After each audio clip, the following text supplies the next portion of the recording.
С вами канал «Учебник вслух». Иван Соколов-Микитов «Зима в лесу». Голый и холодный шумит лес. Плохо осенью в лесу беликам-зайцам. Сквозь деревья далеко видна зимняя заячья шубка.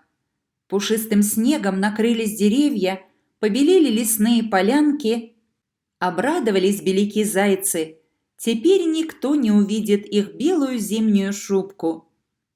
Собрался по первой пороше охотник звериные следы считать. Много следов в лесу. Вот пронеслась от дерева к дереву легкая белочка. Вот ночью хорек проскакал. Вот пробежала через поляну осторожная хитрая лисица.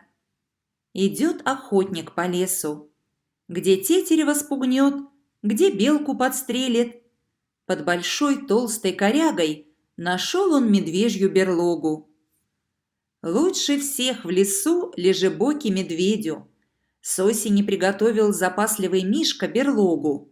Наломал мягких еловых веточек лапок, надрал пахучей смолистой коры. Тепло и уютно в медвежьей лесной квартире. Лежит Мишка, сбоку на бок переворачивается.